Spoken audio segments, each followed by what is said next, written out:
so no panyin ya wotua no Mama Francisca say atentene ne wohwehwe e de afiri won chen e de ama ne ba no ba kwa wo so me ko eno o say o ma hye na duro bi me wo man kan kire me doctors ne hye na duro man kan kire me so mo be hye na duro enti be 11 na me hu sa akora no say o ma hye na duro bi enti me pia bontena me se me san be dan bi no yemu ya ne sa akora no e ka kire me sante aduro na e hye me no makoma eti me wu seconds akora no kan ye no ana akora no ewu enti menti ase doctor so ka kire me say ne vitamin bi bia ye kama enti menti ase akora no wuo no ho doctor so o monti ase te me de kwan ye o mo fa so a akora na wuo no menti ase enti wo mo ma kire ase Jiriana Ayima Eroya wonu wanya finhia ne duasan wo 38 ya wo kwa wo so asentre so aban ya sabia ne ma me kire se nurse fo no kire se nko hu bɛhwɛ na wonom aye ne cesarean section yi bi operation no na so no mo ahu de ye eno mo di adura kwahye ne prensa so ena eruan fo fianto ata adware abamu aye kasai watina nanom ewo ensie de ye se twedi anko basa yadom se won fa Jiriana ne kra ensie baby pana abusua ne nyina so ya ma wonom yakɔ ene hyedin Yatoka siabono esona dansuman circuit courts mika say abrantia wedding finchano eduasa en emienu ya your friend Israel agbo forcing dansuman circuit court ashane say onkoda remand na amadebo eba ene say June busumendo ne da na etoso du enwotwe ena yase police patrol team na womo eninam eye kromu a womo ko hu say Uber driver bi afa eye Israel ya wotimuo na womo ekota kwano eso na no enam so ama police foi ejina aka ne so wonyina na wo mo be yehwehwemu niam e wo aka no mu ni ade nyina na eno nam so ama Israel kan se da bi ansa na police fo be yesan hwehwemu ahwehwe niam no mu no ene e wo se o mo che gloves ye bi na ansa na wo mo timi aso ne niam a e wo ka no mu enam so ma kabi ma min kabi e ma mu kopie mu e wo eye Taifa police station e ho na inspector anase commander forcing ejina mu a o hwe niam ni mu a na enu ne chi no Posifo jai Israel so wonko fie na Israel kodu fie pe ene o hyase twe phone sin nanim ene wo kase an ene efri neko we posi ni amehia na obeye ohun tobe obepese obeka me ya hye no ne menso enya ade a mema okwan amotime sa ade no eno so nam so ma video no ekopie mu wa abe funtintam fidie so ama posifo nsa ekan na June busome no ne da na etoso eduonu amiensa ena posifo hwe mu a ekwo se Israel agbo forcing wono ena kwotena ba bi a chese wo ye sa video do edidi post for atam brodi beka se wa trete wo bo se ne wo che wo bo post ni bi a wo baba na akwam no ene ono so ede mra no ebe hye ne nsam na ende ya me ka sei post for ensa aso Israel agbo forcing wo a me ka sei dan suman circuit court wo mo de ni ko gina asem di bia no e ma wo busa no Israel se da bi one de wonye bori bia video no wo ye na mom no enye sa ene no peso okire me ka se wo mo so wonko de fiase o mo be yehwehwemu kopem sebra ehwehwemu no ebede dia forcing ebede atumo no embra wo ho a ene ne beti apo bo so me na toso dio no me no wa fimu a ana Ghana mampanye yewra John Dramani Mahama jana ni tumi so area sir Chief Justice awati akonya so ma Gertrude araba tokonu maame no watwe ne dibra ade asensan ni nyina no aye krata wodo bia Ghana fo nipa miensa wan mo twere de kwama no na wo musuo sa maame no wankasa sabio wo mo namba sane wa hyase a wo ne djuma asibifa sir Chief Justice no ase won shadan fa tentene ne no wankasa nya djuma ba bi amara da sa wo so de to no na so wo ye na MPP sam sam wasoro no aya katana ni efra na ni asisi na so ade aka ho na eno nanam so ma ebra mampanye yewra John Dramani Mahama wode asem de kwada Council of State for na waje won madwo nkyere de firi wonum no waye asa dabi sane ye Ghana for si bi kasa na mami mampanye dada akufo adokora penso ni pabinu mo twero krata de koye no na sa maame no wankasa ne ho bo ansem dodo nam so nti wontena nkyɛn kwai se hwehwemu ebekoso na efiri da Chief Justice maame Gertrude araba tokonu wakwatira nkyɛnse ya suspend no no wono wankasa onya no hontiase ena no de asam de koto ade kye a na se enamba bi foforo ya ka se watabra asam de akɔ ECOWAS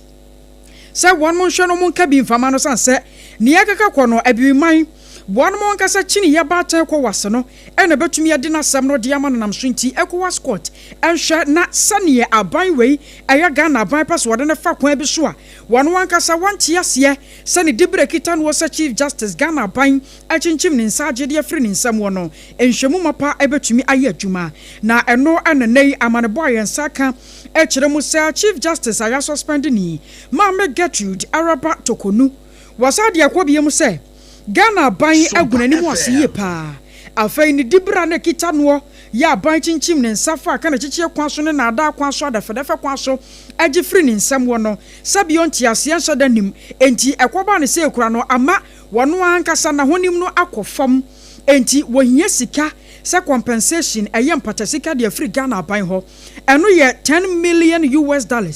eno ne sika wano Gertrude Araba Tokonu Chief Justice wohia ade free Ghana ban ho wasesa kwaba ne sa na ECOWAS court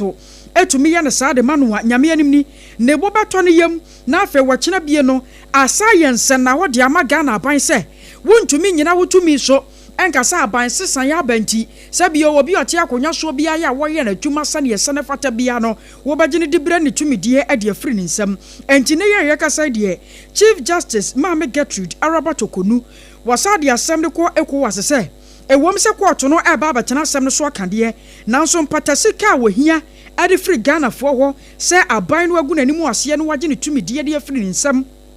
wa abro no de osu se emfa mra kwa so no sika wohia aye $10 million wo china bie no Ghana ban fremu fia enyo bia eno fo na fofra wo betumi ede akone so afeyen kwa boko ene ne mpotemo na wotwi awieye asem afiri ho ban no na nye de ni nyina da ene se mebunu bi ya wono mewo no ka bi anase hyen na afiri eye bogatanga eremu ewo boko no eyade ana asrafo no ede bambo so no kwan ma passenger fo ya na wonum ete bus ni mu wo kyeresa wanti so mo wanti jabe hunu ya ene se eye mebunu ni bi ya okitekita akode wo beto ede ahye bus so nam so ama asrafo no hye pusu wonum kakra ama ekwawie mu ama enu ada kwasia dai eyade asrafo no kyeresa kusegu niema bia ekoso ho mebunu na fa no enye dentimenteme ho asene nam so ama eye wo he popro ya wono so krampoti adwaso wo no ne statue bia na se ne honi bia no esi wo no asrafo ekobubu no ema nam so nte no wasan ede wonsa ekeka atememufo ya wonum ewo ho neno ena ye kasei dom kese no ba no dede ya wode wani kiremu ewo boko central wasaya wom no hye bedwani woni monyafo mahama ayarega watoto bi ede amane asrafo ya okodi sa eniema no ewo eyetememufo ya wo ne so kyerese de kwaso ne de entwe yie kura esanse yehia asomdue ewo boko ene ne mpotamo na wa yede wagira ntamo se kopra asomdue na komu ye entodwa no se meburu no eye bibi na nsem fata krampo na obi fom kuma obi mfom nya eba ne sen ena sre ne awuni mra de onim de no won se de koto hye won so eye won ma yakayaka de na wowie ya pe no de na ni kiremu ewo meburu nso se won so akoye sa amamode yesam no se base kwa asrafo guide no na watimi akwakoto ahye passenger fo so de bia to ama asrafo de a emeburu no so de waye no wo cassette enti wo srese afani afa enka interest abontin so ni fa kodi eno nti yenyina yenyefoa yento kesen ka yeti empa mo se be yasumdue mapa ye betimi apre ede ama boko ene ne mpotamo na majority leader ne kasei esi ye ka bi hjem ye hu ya ne se mamprugo Youth Association ya wonom so ewo ho no wonom se de krata tententi ababonten won semu ya wo kanyina ne se won so kasetia de eba ya mebunu wonuanom ekoyo ye ewo passenger fo ya no wo tu kwan ede wani ache boboko so no wo kyeresa wo kasetia entwa ye nti wosre bambo adwumeko ne sa da roma baabi emra se fata no won fanto bia ne ho bom bia no won ma emra no enyantam no na ne krakra mu no enwode adesradie bi din sosodie bi ede man panyimfo sese wo pese komu ye ene asomdue boa yetimi no ano ewo bokone ne mpotam de a animu ya eniema hodo bi ti se edwa hodo ya ewowo kwankyen no wonhwe ne wonyimfiri ho wo kyese ya na amanfo de no aye nkata animu wobehu anu akoto ahya amanfo so afi niema bi a mrahye bedwafo no so betimi ayo ama na ye emra no so no wonhwe na animu ya no wontimi emfamra na ne kurakura mu no so no se bia ekwan bi ewo ho baasi bia eni kwan se ebi befa so na efa so a won hwe na ba bia eniema sefata no won function na in front way ene ensem kakra ya Mamprogo Youth Association no na no ada na watwe wie basabasa yo ye kwaso abokone ne mpotem no won sem kakra ya wakru chedi gu krata so no ene ada ne bia chin so e de amamoe na ewo bokun sansem ye mo na defense minister Dr. Edward Omane Boama waba bonte ne die ya ewo ni Facebook page ya watro ade ato se we di adwobre o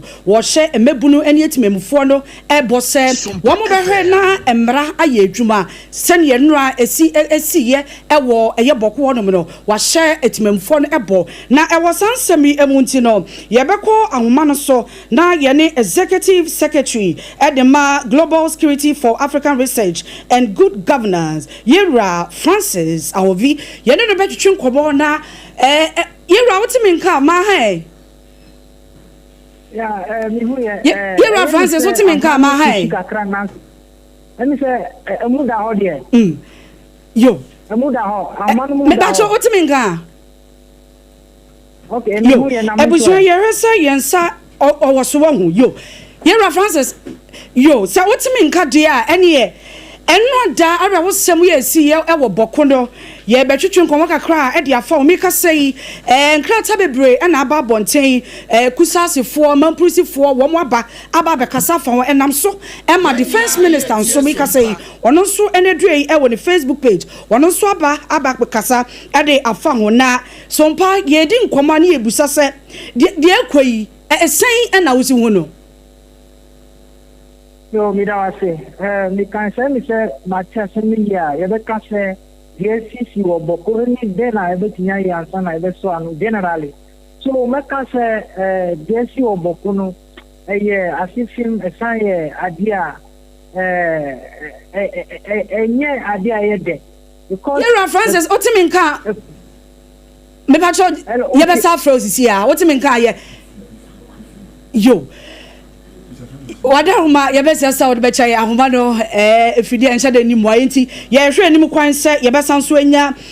Yera Francis executive secretary edema Global Security for African Research and Good Governance Yera Francis na ye no atwetwe nkomo na de na me kan ene se defense minister ene e wo ni Facebook page so wono so aba be kasa e de etia eno adare wo sem ye si ye e wo bokono na wo hye etimemfo no bose wo mo adwobre obianka na kuma ntu ne yem esanse wo mo eba be yo Yera Francis what's about me mo akwa bo yo me ji so em se mo hu ye de SOMPA FM erade adum ye hu ye pa ye hu ye okay yo what's about de emre nti na o kasa me ba cho ye hyase mfi bebia wo hyase no a yo me da wase me ka se de si oboko no enye asem de kra asem a e be ka se enye because the DC oboko eye security asem no ewo mu se boku nanso etimi affect o mine nyina ebetimi aye yankasa ye security mu asem ananso se sikasem mu because to fight security issue no adidia enda form sa so ebeka se de koso boko ho no enye but then ebetimi aye so I think I have about some points about 8 of them ebia mpenyifotie ya omutimi di sa inu so a ebetinya ma se sa boko no asem no beba form kakra na de bia wo my analysis mu no ye ka se ewo mu se BBC kakra na di military foko ho se omokoye kefu anaso omokoye CCC na nso ene ni bia bae no that kind of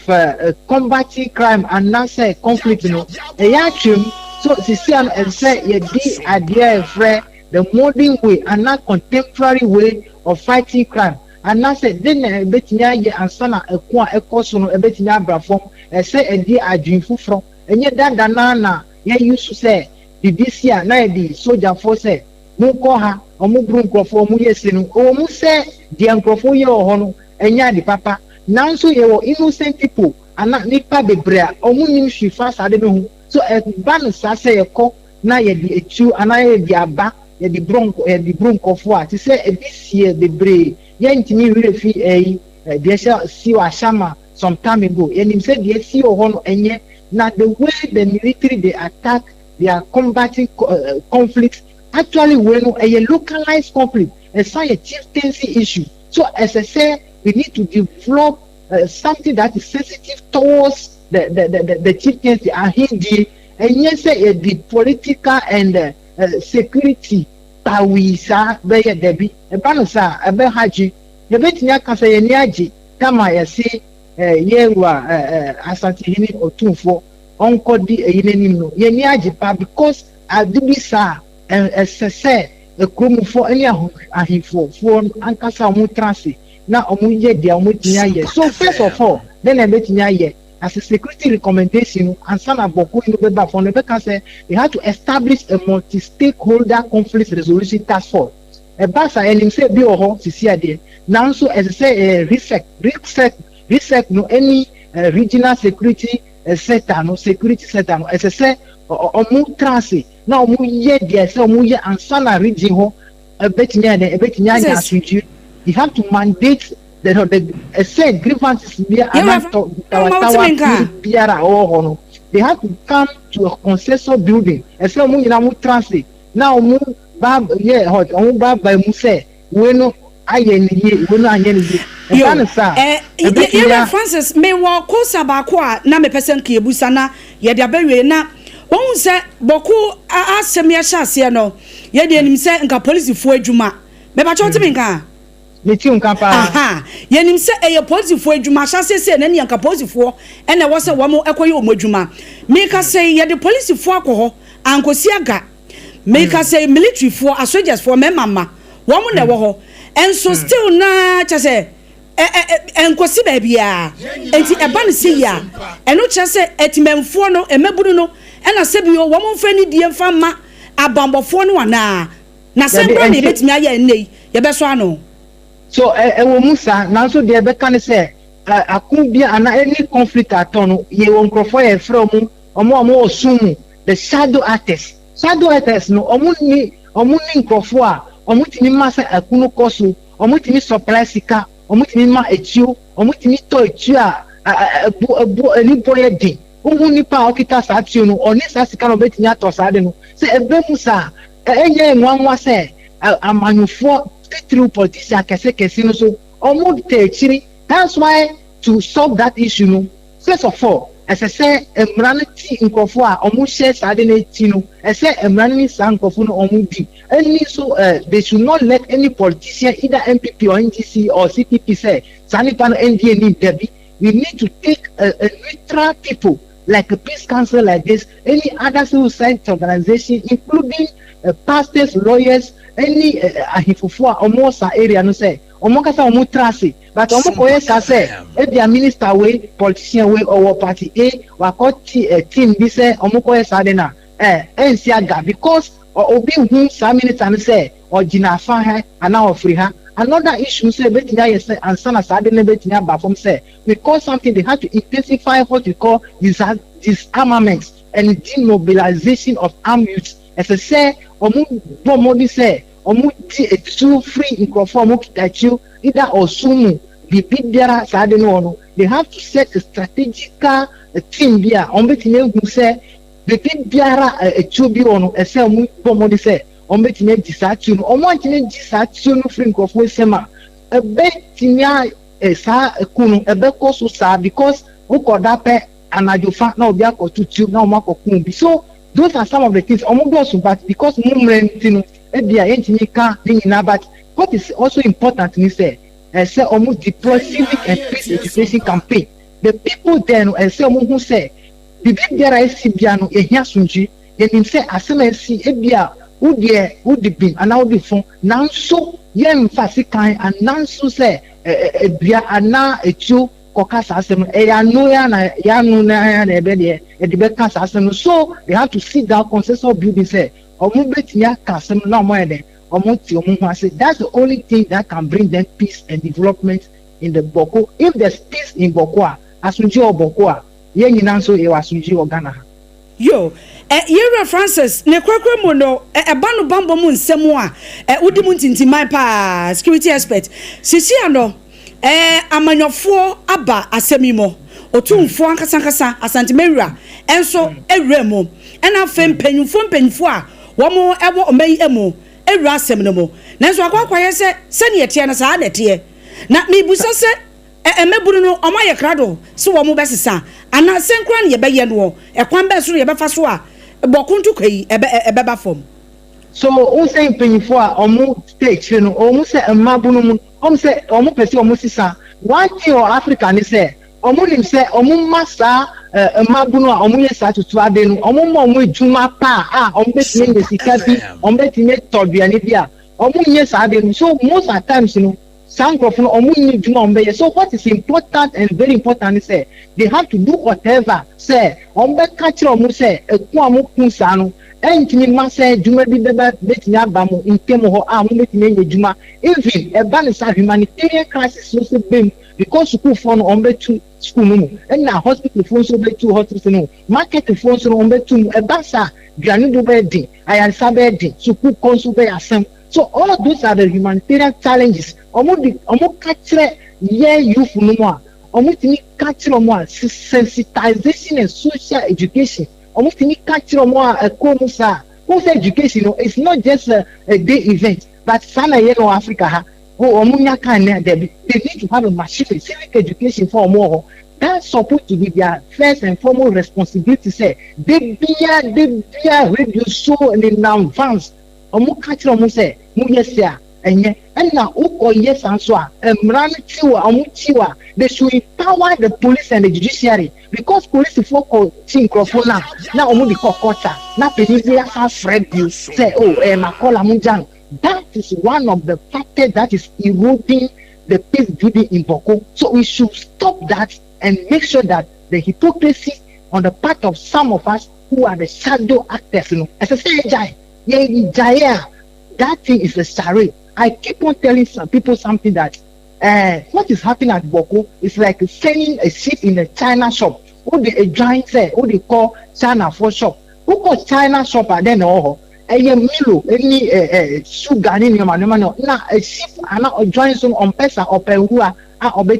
so what I'm trying to say is that they normally send the wrong people to the place. They must live what we call friendship and mutualism. As I say, omu fan krofo omu wosa in India mapa. Omu betinya mase akukuku anaso those conflicts ekomo ye man tem halavanyo ho kwanta ho they did the brave ho if it campo on so we need to really take people who are qualified to do the job. Oh yet me yes sir. Yen jai say ya she say oh Francis let me say nimi e kokko emfa nko oh we dey only or tuntun yen emfa nko there be yes sir. We need to take people who are professionally apt. You Francis make sure that yen so ye damwase yo Ebishanfo nipa yane ne kasa ye executive secretary at the Global Security for African Research and Good Governance Clasak Yera Francis Ahovi ono ne yane ne kasa yi I was showing to and some no aso na aya ekuo bi ye from one public interest and accountability committee one ma bwana akoma mpanyi ye rotontromani mahama na tena ye e Jubilee House abankasie makwa akoma mpanyi tiri nkwa ahye ne nkwa bebre sa 2024 okura ne mudie mu a aya campaign ahodo ma Ghana foto abama no na wada so gina mu ose ne bosha ahodo a wahye Ghana enne ma ye toso mienu no wabara se betumi aye mfasodie ama Ghana de hyenom yenso yetumi adibie na ebra wo kokodru ye na fe nkwanhyesam ene ano bansam ekoso no Ghana mampanyi ye rotontromani mahama gina ne tumi so ade atodwa tro se aban no de wo ani suade hunu na ne nyina no se bebe mu ana se bewie no eno na ne druma bi ana akwakoya asem sanse ye mfinhia wo do won mu die e wakonya so no aya ne hwa na so ne nyina mu no se de wahya ne manfo bo na waya adwene se wo be bi diaboa no wobekoso aye no sa pepe na eni da so ba ko wo no se Ghana ban ade de front se big push agenda eba ya eno no beboa yie papa wo man no ye nyina mahoden fa na chese ya pom din mu no nioma wodo pi no ano ebe fa no ntoma pa ade afre na sika twetwere di a aban no awra ni mu safe be wie kire krom betimi abu hu akonta ni ade be wura mu no aye $10 billion eno no sika Ghana ban ehwe animu kwanse betumi ade se adwuma na bro Ghana mampanyi ye rotontromani mahama wakasa no say na nsem no esikoye. Ghana has a major major infrastructure deficit. And the intention of the annual budget funding amount was to channel the resources into what is tangible and can, show the benefit of the blessing of the natural resource that God gave us. Unfortunately, over the years, the money, you don't really see what is happening. So we decided that we'll commit the money to what we call the big push, because we have an infrastructure deficit of almost $1.5 billion every year in terms of infrastructure investments, between 1.5 and 2 billion. And so we said, well, we'll implement the big push, which will be a $2 billion a year investment in infrastructure for 5 years. And so the intention is to invest 10 billion over 5 years in infrastructure. I was aware I Ghana Mampani, Yera John Dramani Mahama, and yet say Okasi. Na ye free in China, ye free and intremo, and one Mampani Dada John, Ajekumko for the gentle Diant, one also na Kachimo. Penny HRS MPP Amanyo Kono. Eni ese wobubune ni na wobun kompo de akone chia eyade a wako apreye papa ewomu wase wakai sekane United Gold Coast Convention UGCC ena wonom ehye MPP ko na se edi free ye nei aba bedane ekubata kese ya wo bo amanyoko ahodo wo meimu a wontimi enyi wonom eyipemu na wachire se na MPP amanyoko no emuma eni mu mpanyufo nyina da wonom aye no epopo ya wobo na sonso mayi no akwacho eye asukache ni nyina da eni se panyin ni hwekura no enka wo abache ni nyansa ni nimdie e wo amemu kwan so se na be yo betimi dia toto neema ama amanyoko na gina ne naso pintin no wo kire se wonom ayi ni totwene ya wo ma ne naso kura naso wo mechia ne misansem kakra eni eye nyansasem anase abasem bi enkwatene amanyoko no wachese wodi yaw kakrapa ewo ho ya wampemu anka wanhwa ne hompo entimi entene no ninsem wese nyina wode tudwa wabra abetifi no hyebedwane ya no ye soafo ya wono hwa kocha ho nsem so nei wayi nani masa ne hwene so se presidential candidate no MPP amanyoko no ko promise no so beko no akwa so ne tumi e de ahwe wakosra no ewo na kache na yentie ye ramampanyi dada akofo esama hodo bi ya wode tudwa ne ya wa wodie no enchiremu a wode maaye eno ani misesio anazo mfansa da brema masa to the point say akokora fe aduane shana no cross menidi menya no that stage think at least ya mamenti bi mate ba kompa simu ye nneema bi nam say ni agodro no ana na menya party ni bi think am me tuani mi hwemo so Ghana political party political history ya can say UGCC but if 47 ba 69 buzia time me any power that for Ghana 2 years 3 months buzia time me 69 ma 30 years be a member of parliament be a founding member of Progress Party 2 years 3 months buzia I am deputy foreign minister a champion 2 years them say the team and nam da Ashford prison with them 1 year 3 months sabi na dey across behind another detention but no one here the build here a champion 2 years side there more power bio that till 2001 me am creating them departing by power then you better say ya wom awusia mampanyi dada akofo no chese onye Ghana ni biem anase biem fi se wabo akokrenti no na adwen no se ne ye sa yataka se panyi na se odru ne panyi fi so na adwen asa ya akora no se wonye nu sampempen so nti MPP amanyoko no se wonum esigina ye bia wonom emra ne nase no no so ne de kakra wono wontimi emfamoa wonum se be ya bibia so ebetimi akoye ede ama MPP amanyoko no yet workers ye bono so tourism ministry no ababonten edi atudwa se ase encentral photo true ene Ghana fo ekwan ya ye faso a ye bo wonum edi no womo se enya sa ena womo ede meka sei obaaba ko wono ne kasa edema eye adwumaku yi eye ma mebel ewuku wono ene ye head of public relations wababonti de atudwa se tourism ministry as a central for any obakwa be fund interview so na wo mo akeka bom asesa edin no bi the ministry ni ba na ansa na wo mo the tourism no enso aba na chesesa creative art ni adeade enyina eka ho na no eno wo chese ente sa o na se wo mo din a wo mo register na abai no ede stamp esi so Ministry of Tourism Culture and Creative Arts ai eno ena make say ya register wo mo a wo betimi abodim na nso ba wo na central nsentro titru womo ebo edino enye ne kwan so kra womo asese edino na womo bo wose ugina baabi kra na wo bo se edino a obi wo kra onim se tourism ministry enti womo sre ese nsentro efri nei ekoi edin a aban no agye tumu na womo obo din a ebeka se womo ye tourism ministry no Ministry of Tourism, Culture and Creative Act eno na oba womo ebegye tumu woto aso echemu se wobesre ese Ghana Judicial bia ene ensraban eyade ekoso ene wo na wani enyi a obetimi akọ na wakwa koji wani kakra wo mo ahwe ya wahwe niema se de niema esi ekoso ento obesre se Ghana fo nyina yemfa ye ho enjim na etimi aboa ama ahwe no etimi agina brane. I was your here from Tobacco for SOMPA 106.5. Adam, our affiliates are what na Yadam was someone da Genebre Yamutia, secure sanitary pad. Secure sanitary pad, and only ya come for diamo baby.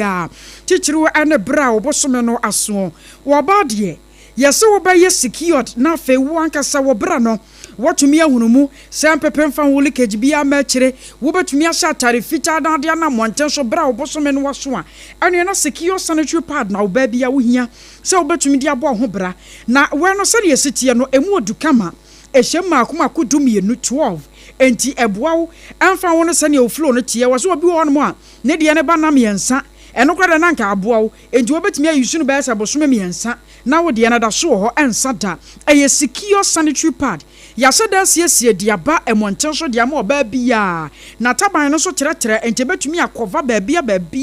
ama ho atumi ato. Ade ba ko a dana nika na ama secure sanitary pad. We use a wankasa wo to wo ye se. Enko for rashes bia amfa mra wo ne bi wo hono mo aya na edeba no. Afenso so kwa na sa no a ebo mu ahemfie ho no wo no mutwa yopo wo ye wese sa kwa na sa wo bra no eba sa no a ebo wo checheche efie ne keka wa bia de firi ho no wa bra nya ye ho ema wo ankasa ho nya na chi secure sanitary pad ho nkomobo ne ye bo no wo kwa leading shops ahodo mu supermarket anasa online shops mu a abusuayo bisa sa wo secure sanitary pad na kumasefo de won magia som se atwitwe Womus yama mwayiko anunti mama excellent cosmetics. Ewarum na one more tune to duo ya chese eguo. Wokwa obenya binu so wakwa kotu ana open nkrunkrumu abetumi akwakoto. Mama excellent cosmetics. Waton secure sanitary pad bi. Mebacho channel swan. Say adum pizza te ya wo ho. Anasa kwada so estate. Taxi station wonom old Asempa pharmacy. Lane mu wonom a. Wonsa abeka no bibia ne afre. E was 0243 862 158 0243 862 158 nane wanum enim komo sese nso na shase toto na ntontom a wanum abanso de wo mo chanse ro ma wie university wo ma no yanya asem keto ma arusia wo mpasa ntontom ne bibekawo be wie che malaria de ne wo ba bagim na afi wo ankasa ho akere wo a shase as a time heba mesta odi bedi dwuma sanse we no etu malaria fever sekura de free wonom ana ye ntwe nya malaria nsa yes a time heba mesta eno ane malaria duro no de we adwama so ayage atum Food and Drugs Authority one more stamp posisuo aye time heba mesta me patrodin ye TIME time edu papa no eduro we na wotena aduane wona wontumi ni malaria nti wanu mu ato waposo yo ya awo brane bi atia guso a time eba mechewo de ohia no kwadwoma so ba bia ya yeto no herbal shops ahodo mu drugstore mu pharmaceutical shops ahodo mu wo so kwa wo so pe time herbal meche bi emu asemwa no 0244 417 669 0244 417 669 nane mpanyimfo eni enkomo wo benya bi no wato kama na me bi se wo se ana wo phone no a wo use no ayo phone type beya wonim se nya phone bia na odu badwamu a wotumi pagya phone bi wo hanu mu a wakwa adwamu ase no ana wakwa badwamu no se sha ase akura so obi frɛ wo na de phone no tete sansa phone ni din phone wakasa na ekita wo no wonya ko a wo fere se obeyidi apie me pacho Techno Spark 40 eno na badwamu so Techno product de wonim se free chentere ne eye papa na ye kama so se ne battery na wode no wo soro afa wo di twa picture so tim say yes wo twa picture papa wo twa picture no a eni da wo say yopo sa SOMPA TV no eye Techno Spark 40 emu asam na meka na sa no ne boa no so anya den eda fom say ya kufu enti wo kwa ba bia da ya ton phones tichiru ene Techno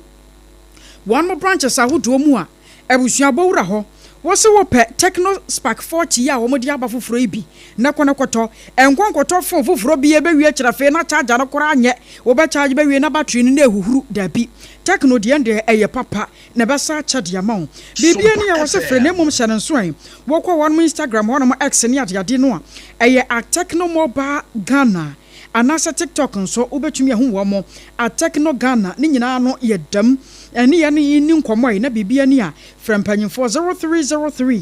980 205 0303 980 205 nani mpanyimfo eni enkomo 21st clinic na the sciatica expert yani ya sha sia na afoforo no hia eni nti obi ase wo sciatica da bi sciatica no wo pede originator no a aye 21st clinic wo mo sha sia no a wo ma set pace ne de ato ho ama afoforo no esua no eni nti 21st dia wo kwa emfidie nwanwaso ye gu a wo mo de ye adwuma nya asem keto ma se kura do se brane ye nkyene wapom fama wo ye massage wo de no wankasa sanse wo to asentiri no atwe wo ade aba na amro mu no sciatica yade na ebo won kaye wo hwe dache ka wo to ho a wo hunamane Accra Tantra Hill Runabout ye ho tema kaswa kumase sunyane tachima na nkranza ye branches ne de eye 15 ye kire gusunsu bie madaromenti 0540 311 311 0540 311 311 ye jina we so ne ya dan ye ho taw ye ba de aka twi no ye reba to amuso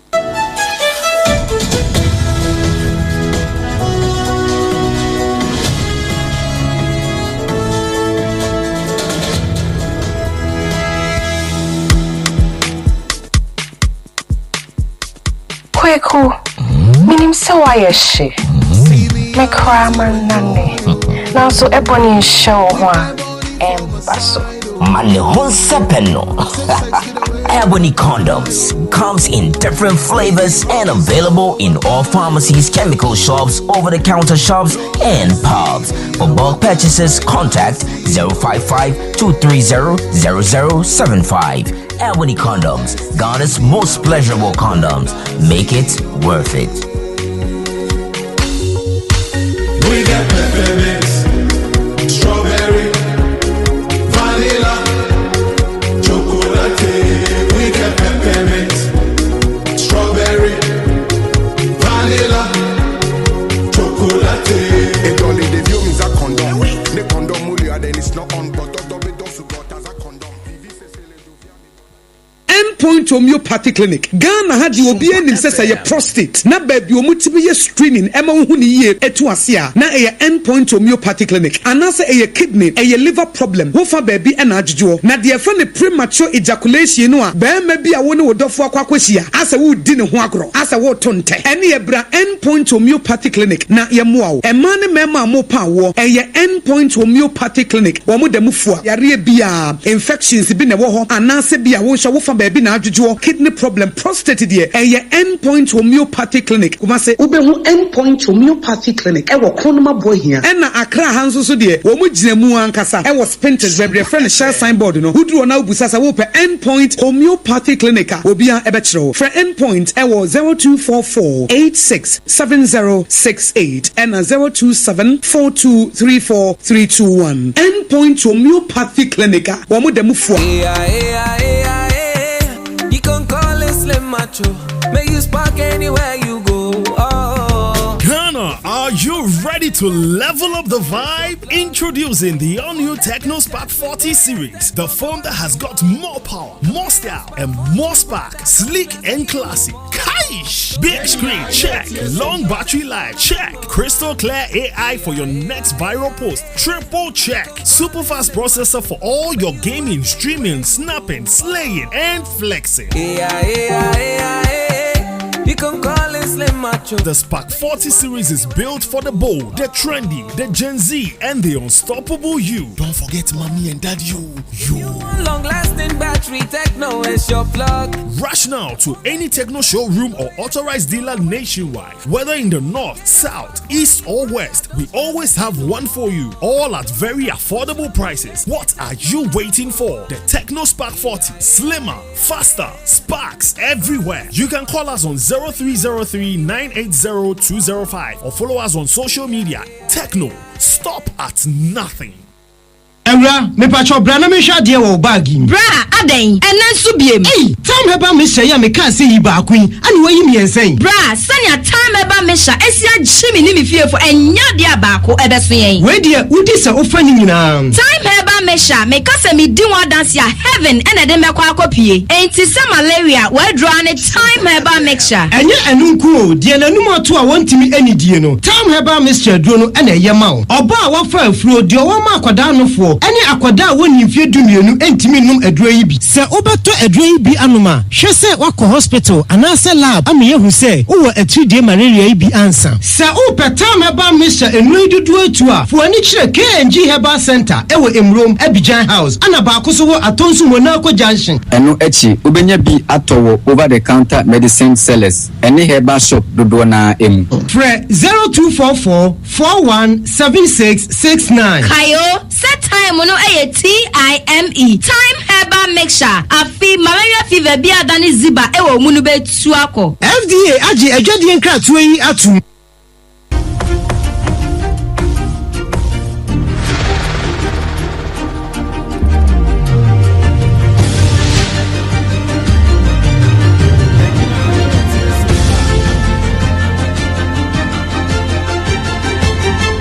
SOMPA TV Emma Aketiapa Amakatia pampa abusiadamu ase yatoa ansam no eso na Ghana ban apa on your friend say government accountability series another ye na eno ayenhye no dwumade sonkokora ya wode baba boasa ne be ya brano bia no aban no bebu ne nyuma wodo ya wo ye ho nkonta na Ghana fo ye huna na motu ye tuo ne ba bia yakwakodru ewo mu mpempenso mu na ebra so fo ye wo hwe fisam ne amanyoya won samso won monyafo mu ntaka mubarak ogina simpie so anu wakasa no and watch us say ye is it Ghana bada romanti wo man no ye koye nimpa na enei wonom aye no se dumja adwumako ye dumra bia ayana wo mokokɔboa edumja ebewie kire bimbe prepra fe kora no na wonom nyampata sika bia mfirimu no aban no watwa sika twitwuridie ade ato ho afe wo bowura wo ma Ghana ye ne duafie nso a wo sesika wonom die da bia no aye 1 Ghana cedis 80 pesos na se 2 cedi kura enru enjinkwan no won beye bawie no abusua wo wura ni ehwe kira wo sebre wano na oputo wo se sa nneoma no nyina no yade e ha dwene ya Ghana ban atena se adwene ho nam so nti no aban no aye ne se wo mo aba ba ye mfudie kakraka agriculture ya asoya ya won mo so ye mfudie won sam so won mo nsa wo mu na ababoa ma ye nuanom a wo mo da na duafie no wo mo ankasa baduo mo banche eburo mankani nyaadoa na atumi aboa sane ye beye na nuane a wo mbedie no eno so ebeye sochi.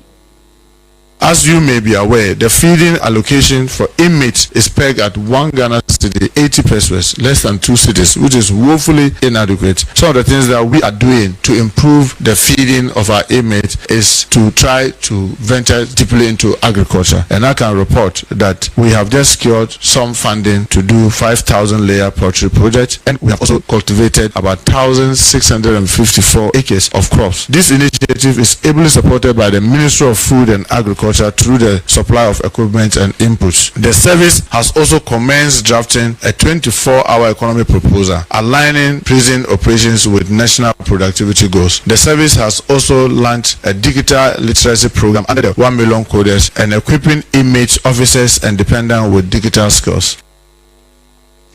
Abusia wei ayesofo ye wo hwe afisam ane amanyere won sam so yewra mu ntaka mubarak afeyewra mu ewo asoya ya wonom ehwe energy and green transition so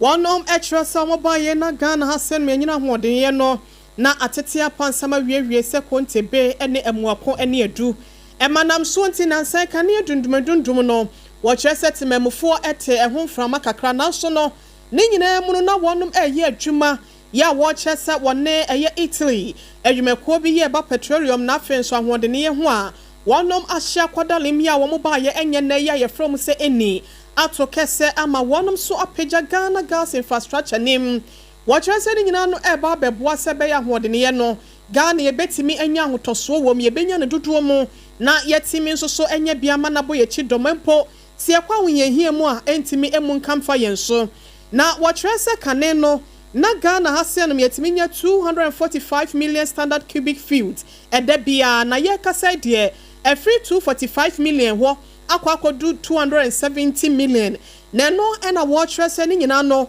ɛyɛ nkankorɔ yɛ aba no sɛ ɛba bɛboa ɛne akɔnua sɛ nyina mu Ghana mpagya mu yɛn sikasɛm ɛne yɛn fidi dwuma mu esan sɛ afidie no yɛsente so nko anante yɛyɛ fidi dwuma yi na 24-hour economy krampa aban ne bi yɛ enipa bi no mo kasa ne ahoɔden yɛ ne nyina so ne ade no wɔse ne nyina ɛba bɛboa na etimi ahyɛ ne kutupa sɛ bɛyɛ Ghana yɛn pagya yɛ a yɛpɛ sɛ yɛpagya ɛkɔ nkantem so no yɛn sa etimi aka na krataa yi panyipa yɛ wɔ no wɔyɛ kasamafo ɛwɔ asoɛ yɛ wɔnom so ɛhwɛ ahoɔden yɛ ɛsoɔ no ɛyɛ Richmond Roxin Esquire wɔno ɛna ne nsa hyɛ aseɛ wɔkyerɛ sɛ wɔn nyinaa ne kyerɛ aban no na ho fama ne nkɛtɛsie ɛde ne prayer yɛ a wɔpere so ɔbɛhwɛ ama Ghana yɛn nyinam hoɔden ɛho nsɛm no ɛtimi agyantie nyinaa da yɛntae aban n'akyi sɛ bɛyɛ a ɛnɛma nyinaa bɛkɔ yie ama amamuo no a wɔbu no nso no yɛtimi anya ho ɛmfasodeɛ. Abai abo Professor Kwabna Frempong Manson Opuni edin se wono embeyo panyi kwankyerefo ya woda Food and Drugs Authority edwumekuo no ano na enedue yi ewo Food and Drugs Authority wamo Facebook page ena wamo edebetu dwa se emprempre die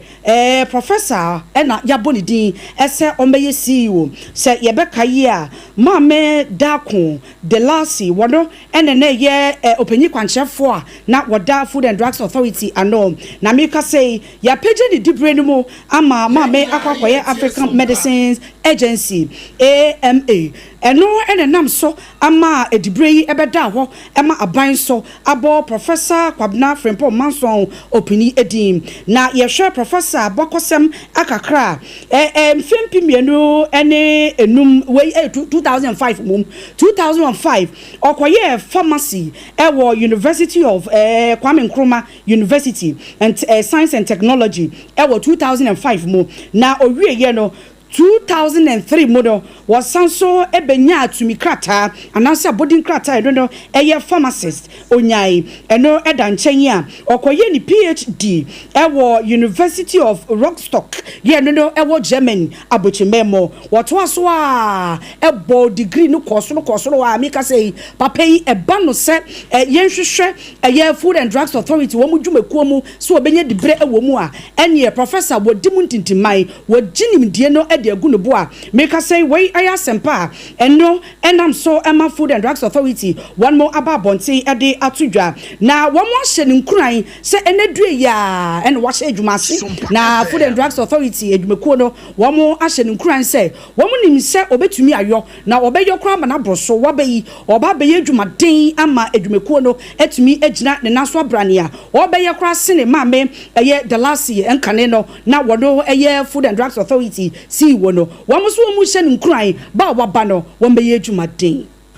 awosya ko ansanfo from na aboye mantamu ne yadui yadan ka bomane da dana no awe hosam ya esi honam so ama akotia mra sebadwani won wanyamfo honest ya ukomi wochi nananom awo ansiaduo anam so ama de hye bia wa akotia won mato mu din akotia youth movement awo poye mantamu akeka wo mo abom etrese wo mo baba ya candles light vigil na wo mo de ama yewra honest ya ukomi na afenso kra wo mo de akaka papa no ne nyuma pa obetena akonya so ye ya bompa ye asere twedi amponse se wafa na ade a woman nkonkwada di na afi won masere ne se won fa ne hye Abraham kokum se ne be ya dan kwama bi no won mu nyina hia ombetumi ane owura yi enso adide na eno anam so amabra wo mo ne nsamtwofo kasa ye atro dapotia won be ye no kire se ne ebo be se no nan eye no mira no nan ko no a eno be hye dwumadie no ase no panyina wodi akotia youth movement anim Oro John Asante anensamtwofo ekasa ho enne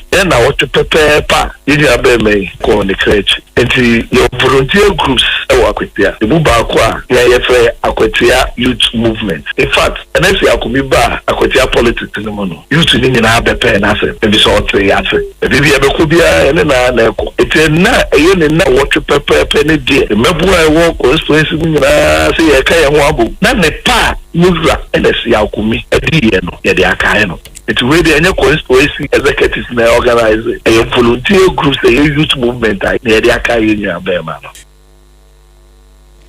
I was your way Ayakwatia youth movement ye wo apoye mantamo panyina wodi ne mu ora John Asante